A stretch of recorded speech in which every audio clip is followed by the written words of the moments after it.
In this video, I would like to solve using Kirchhoff loop and junction rule the circuit that you see on the left side of the screen. To solve means that I want to find the value of the currents through all the resistors.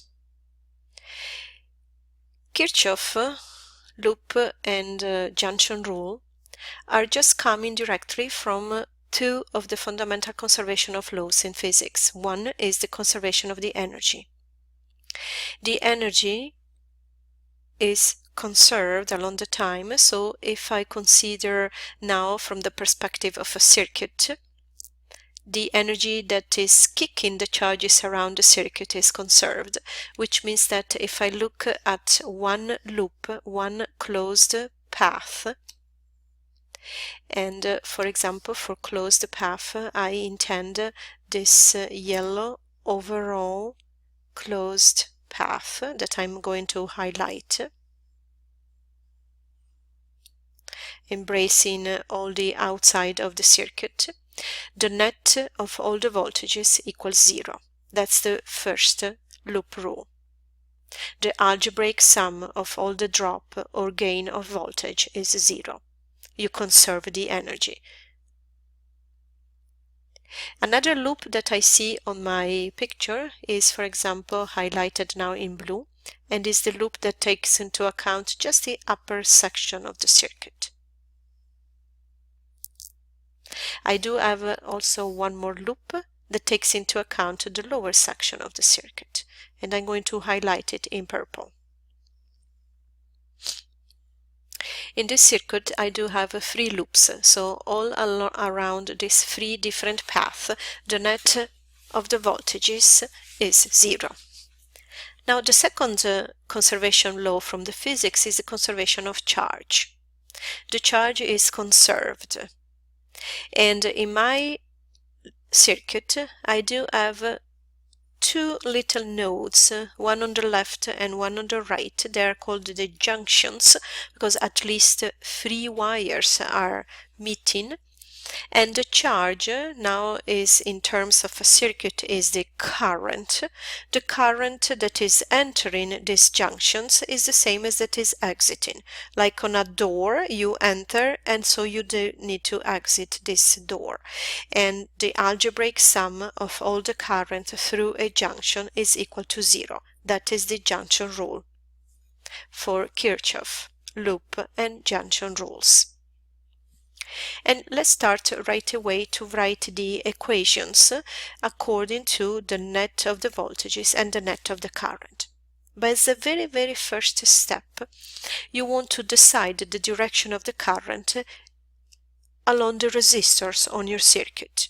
And this first decision, it's random. You can pick any direction that you want for the current to move through the resistors. For instance, through the resistor 2, I can decide that the current will move from the left to the right, or I can decide that the current is moving in the opposite direction. Usually I like to use the guide of the battery, so if I have a high voltage like I have here, I will like to really place the current in the direction that is marked in the picture, and I call this my current I1. Obviously also according on the resistor 1 there will be current in the same direction from the high voltage to the low voltage, and is also the same current I1. Now I like also to place across my resistor the high voltage and the low voltage zone. Remember that the current I gives you essentially this also conventional direction of the electric field from high voltage to low voltage. So let's also go around the circuit and mark plus and minus around the resistors. I decided that at the resistor 4 and 3 there would be current moving to the left that I called I2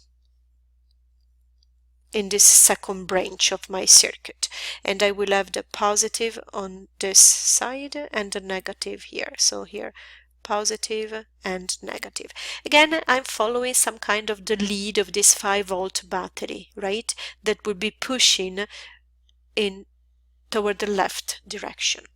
The last, I will select the current I3 on the last resistor number 5 that has a high voltage on the left and low voltage on the right. Now I essentially ready to start to write the equation for the loop and the junction. I have them already here written, but I will go one by one slowly. Let's look at the junction rule first and pick the junction that is on the right side. I do have the current I1 that is entering the junction, the current I3 that is also entering this door, and the current I2 marked here that is exiting. So I would say that I1 plus I3 equals I2, and that is my equation number 1. Now I'm moving into the equation number 2, the one that follows the loop in yellow. And I follow the loop using the lead of the battery. From the positive of the 10-volt battery, I will move in a clockwise direction. And I start from the value of the battery as net of the voltages, so I have the battery 10 volt.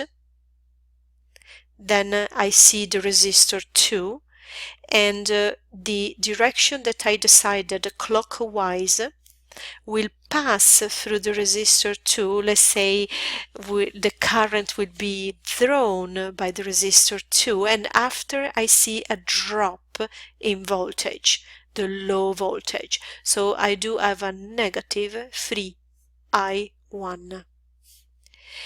I move on into the yellow circuit, into the yellow path, and I reach the resistor on the bottom. When I pass it, moving in a clockwise direction, I see a plus, so I have a gain in voltage over there, which then requires me to write plus 10 I3. I keep moving along the loop, and I do have a negative 2 I1. 3 I1, 10 I3, and negative 2 I1 are nothing else the Ohm's law, V equals R times I, the resistance and the corresponding current that I have decided moving through that particular resistor. Let's now move on into the next loop equation. And I'm using the blue loop, the one that is on the upper side of the circuit. So I start from the battery 10 volt. I move in a clockwise direction, again like pushed by the lead of the battery. So I do have a negative 3 ohms times I1, so negative 3 I1. I keep following in a clockwise direction, and I do have again a drop, negative 4 I2. Then I have the battery, which gives me a gain in voltage, positive 5. The battery V2 is connected similarly to the battery V1, so they add up each other. And then I have a drop, R3I2, which is 1 I2. And then I close the blue loop with the last resistor, R1 times I1. This is a drop in voltage, so it's a negative 2 I1.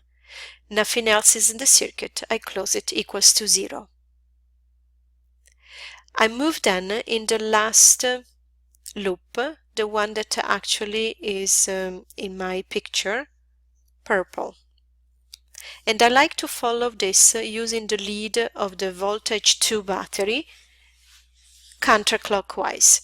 So I start from the battery, and I do have a 5 volt. Then I see a drop, R3I2, which is negative I2. I follow counterclockwise, and I do have a drop, negative 10 I3. And I have the last resistor with again a drop in voltage, R4I2, negative 4 I2. I close the loop, equals 0. See that I have 4 equations, 1, 2, 3, and 4, and I do have 3 unknowns. I just need 3 equations to solve the system, these systems of 3 unknowns. Often one equation is just redundant. Now let me adjust this equation in a kind of a better way to see them. You can then solve the system with grammar, with substitution, with the calculator, the way that you prefer. But let's first to adjust it. So I have down here the equation 1 that I like to place, if you see here, just in order. I1 minus I2 plus I3 equals to 0. All the i's on the left and the numbers on the right. I do the same procedure for the equation 2. And I do have negative 5 I1 because I have negative 3 and negative 2 that I placed together. So negative 5 I1. There is no I2 presence. And then I move on into the 10 brought on the other side. So first 10 I3 and then negative 10. Now the equation number 3. I have that I1, negative 3 and negative 2 will give me negative 5 I1. Then I have negative 4, negative 1 for I2, so it's negative 5 I2. And then I have 10 plus 5, which is 15. I bring it on the other side, negative 15. The last equation, the equation number 4, I do not have I1, and I have negative 4I2, negative I2, which is negative 5I2, negative 10I3, and I have the 5 that I bring on the other side as negative 5. You see here the 4 equations. I like to place them in this way because then in the calculator you can just solve a system of 3 equations in 3 unknowns, and you want to set them in this clean order. Now let's see that I want to use for my equations the first, the second, and the third. So I'm focusing on these 3 equations. If I just plug the numbers on the calculator, solving the system of 3 equations in 3 unknowns, I obtained that the current I1 is equal to 1.6 amperes. The current I2 is equal to 1.4 amperes, and the last current I3 is equal to negative 0.2 amperes. Now, the positive 1,6 and 1,4 means that the direction that I have previously chosen for the current 1 and 2 was correct, while the negative 0.2 amperes indicate that the direction that I picked for the current I3 pointing to the right is instead incorrect, and the real direction will be pointing to the left. But you don't do any change, you just say, okay, I just picked the incorrect direction, now I know that I3 is pointing to the left. Now, just for game, for fun, let's just solve this system if we don't use the calculator. Maybe we can solve it using grammar, like matrices, like since I place it in this neat, organized way. And so let's do that. You find the first current I1, build in a fraction. On top of the fraction, you have the determinant that is obtained by substituting the column with the I1 with actually the column of the given numbers. And then you just repeat the rest of the matrix. So you have 0, negative 10, negative 15. Then you have negative 1. I'm now on the column for I2, 0, and negative 5. Now I'll write the column for I3, which is 1, 10, and 0. And you will have to find the determinant of this matrix 3 by 3. At denominator, according to Cramer's rule, you just place the determinant of all the given currents. Let's say here I will have 1, negative 5, negative 5, negative 1, 0, negative 5, 1, 10, and 0. And you will have that at numerator, you have, when you calculated the determinant, 200, and down on the bottom, 125, which obviously is 1.6 amperes. Now, if you want, you can use the same trick to find maybe I2. So I will write it just down here. I2 equals. At the bottom, you just repeat the same identical determinant that you had for I1, which is 125. And as a matrix on top, instead of the column with I2, you will place the column with the given numbers. So you would say here 1, negative 5, negative 5, then 0, negative 10, negative 15, and the last 1, 10, and 0. And when you do the calculations for the determinant, at numerator you have 175, and that gives you the ratio 1.4.